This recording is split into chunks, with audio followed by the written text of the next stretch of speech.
السلام علیکم ورحمۃ اللہ وبرکاتہ۔ اللہم صلی علی محمد وعلی آل محمد کما صلیت علی ابراہیم وعلی آل ابراہیم انک حمید مجید۔ اللہم بارک علی محمد وعلی آل محمد کما بارکت علی ابراہیم وعلی آل ابراہیم انک حمید مجید۔ ڈیئر اسٹوڈنٹ، امید ہے آپ سب خیریت سے ہوں گے۔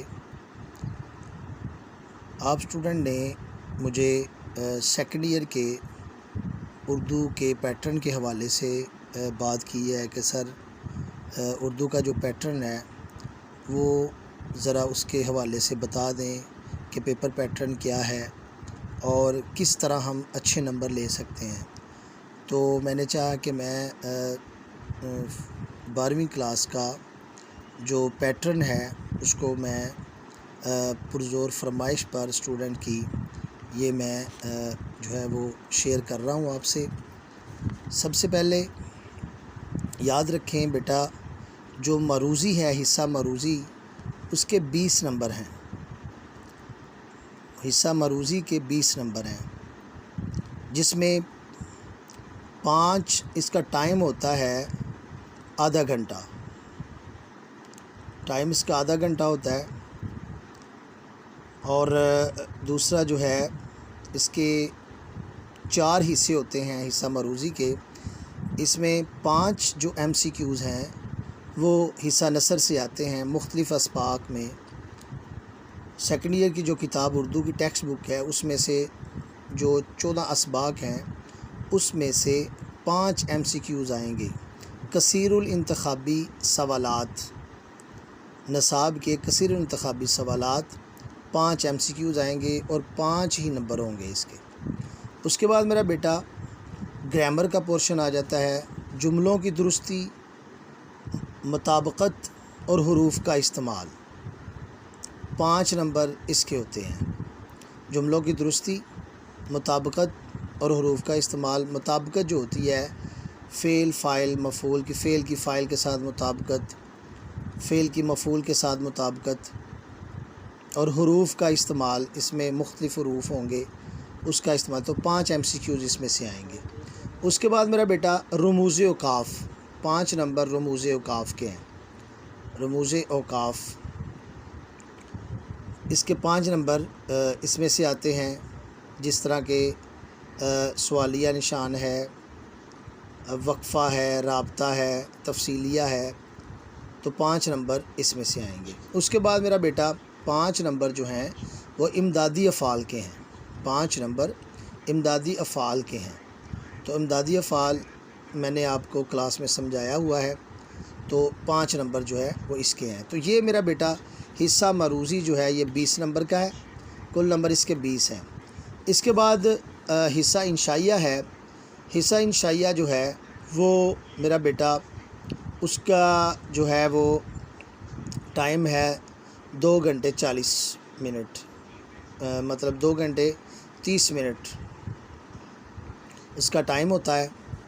اور حصہ انشائیہ میں، اور یاد رکھے جو سوال نمبر 1 ہے وہ مروزی کا ہے، اور سوال نمبر 2 جو ہمارے پاس آ جاتا ہے وہ میرا بیٹا اشعار کی تشریح ہے، جس میں الف حصے میں حصہ نظم ہے اور بے حصے میں حصہ غزل ہے۔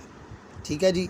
تو اشعار کی تشریح میں حصہ نظم میں سے 2 شعر آئیں گے، 2 شعر آئیں گے، جس میں سے جو ہے وہ ایگزامینر پوچھتا ہے کہ یہ جو 2 شعر آئے ہیں اس کے نظم کا عنوان بھی لکھیں ان اشعار کا، اور شاعر کا نام بھی لکھیں، اور دونوں کی تشریح جو ہے وہ اکٹھی کرنی ہوتی ہے۔ حصہ نظم میں یاد رکھیں بیٹا، حصہ نظم میں 2 اشعار آتے ہیں اور دونوں کی تشریح آپ اکٹھی کریں گے۔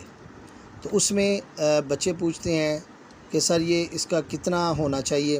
پہلے نمبر پہ تو نمبروں کی تقسیم کر لینا کہ نمبر 1 حصہ جو نظم کا عنوان 1 نمبر اس کا ہوگا، 1 نمبر جو ہے وہ شاعر کا نام پوچھتا ہے، اور 2 چونکہ 2 شعر ہیں دونوں کی تشریح کرنی ہوتی ہے تو 4 نمبر کی تشریح ہے۔ تو یہ میکسیمم میرا بیٹا آپ نے میکسیمم جو اشعار کی تشریح ہے، ایک شعر کی تشریح کے کم از کم آپ 2 پیج ایک پیج ایک سائڈ اور دوسرا پیج دوسری سائڈ، 2 سے 2.5 پیج آپ نے کم از کم، چونکہ تشریح جب اکٹھی کریں گے تو 4-4.5 پیج کی تشریح آپ حصہ جو نظم ہے اس کی کریں گے۔ اس کے بعد میرا بیٹا بے حصہ آ جاتا ہے، حصہ غزل۔ غزل میں 3 شعر آتے ہیں اس میں، اور 3 نمبر ہوتے ہیں ہر شعر کی تشریح کے۔ تو غزل میں آپ نے ہر شعر کی الگ الگ تشریح کرنی ہے۔ اس میں اس کے نمبروں کی تقسیم اس طرح ہوگی کہ وہ پوچھے گا کہ اس غزل کے شاعر کا نام کیا ہے، 1 نمبر اس کا ہے، باقی جو ہے 3 نمبر جو ہے وہ ہر شعر کے ہیں۔ تو 3 شعر آتے ہیں، 3 9 10، اور 10واں نمبر جو ہے وہ شاعر کا نام ہے۔ تو اس میں بیٹا آپ کم از کم ہر شعر کی تشریح 1.5 سے 2 پیج کریں، غزل کی تشریح 1.5 سے 2 پیج کریں، ٹھیک ہے جی۔ اس کے بعد میرا بیٹا یاد رکھیں کہ اس کے بعد کویشچن نمبر ہے 3، جس میں سیاق و سباق کے حوالے سے عبارات کی تشریح کرنی ہوتی ہے، اور ایک ہی 2 عبارتیں آتی ہیں اور ان کی جو ہے وہ تشریح کرنی ہوگی، ایک عبارت کی تشریح کرنی ہوگی۔ تو اس میں حوالہ متن، سیاق و سباق اور پھر تشریح کرنی ہوگی۔ تو ٹوٹل نمبر اس کے 15 بنتے ہیں۔ تو اس میں میرا بیٹا جو حوالہ متن ہے اس میں جو ہے وہ سبق کا عنوان لکھیں گے، 1 نمبر اس کا ہے۔ اس کے بعد مصنف کا نام لکھیں گے، 1 نمبر اس کا ہے۔ 3 نمبر سیاق و سباق کے ہیں اور 10 نمبر کی تشریح ہے۔ اس کے بعد میرا بیٹا جو کویشچن نمبر 4 ہے وہ نصابی سبق کا خلاصہ ہے، سبق کا خلاصہ آتا ہے۔ اور یہ یاد رکھیں جو سوال نمبر 3 ہے اس کی لینتھ یہ ہونی چاہیے کہ آپ جو سیاق و سباق ہے حوالہ متن کے بعد سیاق و سباق لکھیں، اور سیاق و سباق جو ہے وہ پیراگراف کی شکل میں لکھیں۔ تو میں نے بچوں کو بتایا ہوا ہے کہ جب آپ سیاق و سباق کریں کسی بھی عبارت کا تو اس میں آپ لکھیں گے اس دی گئی عبارت سے پہلے یا اس اقتباس سے پہلے مصنف کہتا ہے، جو مصنف کہتا ہے اس کو پیراگراف کی شکل میں لکھیں، ٹھیک ہے۔ 3 3.5 4.5 لائنوں کا جو ہے وہ سیاق لکھیں۔ اس کے بعد سباق جو ہے وہ آپ اس انداز سے شروع کریں گے، اس اقتباس کے بعد مصنف یہ کہتا ہے، 3.5 4 4.5 لائنوں کا۔ تو یہ 8 8.5 9 لائنوں کا سیاق و سباق ہونا چاہیے، اور دونوں جو ہے سیاق اور سباق پیراگراف کی شکل میں لکھیں، زیادہ بہتر ہے۔ اس کے بعد میرا بیٹا جو تشریح ہے وہ کم از کم آپ کی 2 پیج ہونی چاہیے، زیادہ بھی ہو سکتی ہے، 2.5 پیج بھی ہو سکتی ہے، لیکن کم از کم آپ اس کی تشریح جو ہے وہ 2 پیج، زیادہ سے زیادہ 2.5 پیج اس کی تشریح کرے، تو یہ آپ کے 15 نمبر ہو جائیں گے اس طرح۔ اس کے بعد سوال نمبر 4 ہے، سوال نمبر 4 نصابی سبق کا خلاصہ ہے۔ اس میں 1 نمبر وہ مصنف کا نام پوچھتا ہے اور 9 نمبر کا خلاصہ ہوتا ہے۔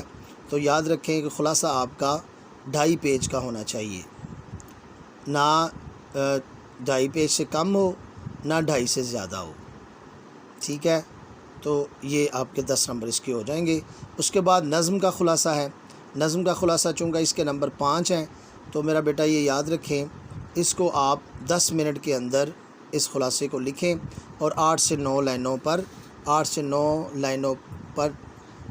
سے 9 سطروں پر محیط ہونا چاہیے یہ خلاصہ، نظم کا خلاصہ۔ اس کے بعد سوال نمبر 6 ہے جس میں آپ مضمون لکھتے ہیں، یاد رکھیں میرا بیٹا مضمون جب آپ لکھیں گے تو اس کو بھی مد نظر رکھیں۔ مضمون آپ کا کم از کم پہلے نمبر پہ تو یہ یاد رکھیں کہ مضمون جب آپ لکھیں گے وہ مضمون تقریباً 3 سے 4 مضامین آتے ہیں، اس میں سے ایک آپ نے سلیکٹ کرنا ہوتا ہے، اور وہی سلیکٹ کریں جس کا مواد آپ کے ذہن میں ہے، جس کے حوالہ جات آپ کے ذہن میں ہے، اس کا جو مرکزی نقطہ ہے آپ کو پتہ ہو اس کا، اسی مضمون کو سلیکٹ کریں۔ اور یاد رکھیں کہ جب آپ لکھیں گے تو میرا بیٹا یہ کم از کم 7.5 سے 8 پیج مضمون آپ نے لکھنا ہے، 1 پیج ایک سائڈ اور دوسرا پیج دوسری سائڈ۔ تو اس طرح آپ 8 پیج پر محیط ایک مضمون لکھیں گے جس میں حوالہ جات، جو ہے وہ آپ قرآن و حدیث، اشعار اور اقوال کی روشنی میں آپ ایک مضمون کو مکمل کریں گے۔ اس کے بعد میرا بیٹا خط ہے یا آپ بیتی ہے۔ خط اور آپ بیتی یہ دونوں آتے ہیں، تو اس کو بھی آپ جب آپ خط لکھیں گے، چونکہ یہ آپ کا انٹر لیول ہے، تو آپ نے خط کم از کم 1.5 پیج کا ہونا چاہیے آپ کا۔ سیکنڈ ایئر کلاس ہے، ٹھیک ہے، اس میں آپ بہتر طریقے سے جو ہے وہ ایک جو ہے یاد رکھیں 1.5 پیج کا آپ کا خط ہونا چاہیے۔ اور اگر آپ بیتی لکھیں گے تو آپ بیتی جو ہے وہ 2 پیج کی ہونی چاہیے۔ آپ بیتی جو ہے وہ کم از کم 2 پیج کی ہونی چاہیے، ٹھیک ہے جی۔ یہ آپ نے اس بات کو یاد رکھنا ہے۔ اللہ تعالیٰ آپ سب کا حامی و ناصر ہو، اللہ تعالیٰ ہم سب کا حامی و ناصر ہو۔ اللہ تعالیٰ آپ کو اپنے حفظ و امان میں رکھے اور بہت ساری کامیابیوں سے نوازے۔ بہت شکریہ۔ السلام علیکم ورحمۃ اللہ وبرکاتہ۔